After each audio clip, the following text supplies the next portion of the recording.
Today, we're going to talk about a deceptively simple object, the white cane. But we're going to explore what it means in Rwanda, because its story there is about so much more than just mobility. It's a story about dignity, it's about community, and it's a story about the fight for independence. I want to start with this quote from Jacques Mugisha. It's pretty startling, right? When you interfere with our white cane, it's like poking us in the eye. That tells you right away this is not just a stick. For him and for his community, it is a part of them, an extension of the self. So to mess with it is a deep, personal violation. And that idea really sets the tone for everything we're about to get into. So let's break that down. Our first section is all about how this object is so much more than just a cane. We're going to see how it transforms from a simple tool into this powerful symbol of freedom and dignity. I mean, the official definition is pretty clear. It's a tool, right? It helps you get around safely. But it's that second part that's so important. It's a global symbol of independence and dignity. And in Rwanda, you can feel that symbolic meaning so deeply. But what's really incredible is hearing about it from the people who actually use it every day. People like Hakizimana Gaspard and Musabimana Venantia. You know, they don't talk about it like it's a piece of equipment. They call it their eye, an extension of our body. Musabimana even says it helps us to see and feel like others. I mean, what an incredibly powerful way to think about it. And you know, this deep personal connection, it fuels some pretty incredible community action. Which brings us to our next section, all about a special day of celebration. We're going to look at what happened on International White Cane Day in Huye District, where the community came together not just to get support, but to actively give back and change how people see them. So instead of just having some formal ceremony, the day actually kicked off with community work. Visually impaired individuals worked right alongside their neighbors.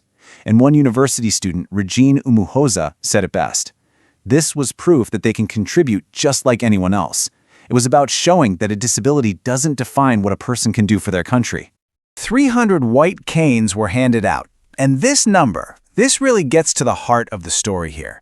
On one hand, it's an amazing, wonderful number that brought freedom and joy to so many people, but it also hints at a much bigger unresolved need. Because that incredible feeling of celebration and contribution, it runs smack into a major obstacle. In our third section, we're going to look at the single biggest thing standing in the way of the very independence they were celebrating. The question is simple, and honestly, so is the answer. It all comes down to one thing that stands between a person and their freedom to move, to work, and to learn. And here it is, 50,000 Rwandan francs. Now, that's about 35 to 45 US dollars. And you might be thinking, well, that doesn't sound like a ton of money. But in a place where that could be a huge chunk of a family's income for the month, it's an enormous barrier. It turns an essential tool into an unaffordable luxury. It's literally a price tag on freedom. And this high cost, well, the ripple effect is just devastating. As Dr. Beth Mukar-Enwugo points out, it crushes independence, it chips away at dignity, and it physically stops children from getting an education. And what's the root of the problem? Every single one of these canes has to be imported. There's no local factory to make them. So it's not just about affordability, it's about dependency. But look, this is not a story of defeat. Not at all. The community, its leaders, and even government officials are all united, and they're calling for some really clear, practical solutions. And they have a plan. This isn't just wishful thinking. It's a serious, comprehensive strategy. First, and this is the big one, establish local production. That's a total game changer. Then, get the white cane covered by health insurance, just like any other essential medical device. Next, classify the canes as essential supplies so they can be imported tax-free until that factory is built. And finally, keep improving disability-friendly services. It's a complete roadmap. And that call for local production, it's coming straight from the people on the ground. A community member named Uwamahoro Claudine put it perfectly. She said, building a local factory is the most direct way to make these tools accessible for everyone. It's a call for a homegrown, sustainable solution. Then, at the organizational level, you have Dr. Mukwege pushing for those big, high-level policy changes. It's all about creating a system where getting a cane isn't a matter of luck or charity, but a guaranteed right. And here's the best part. The government is listening. The mayor of Huye District, Anje Sabutege, stood up and publicly committed to this goal. He basically said, "We're in. We'll partner with you to make this happen." That kind of alignment between the community and the government is so powerful.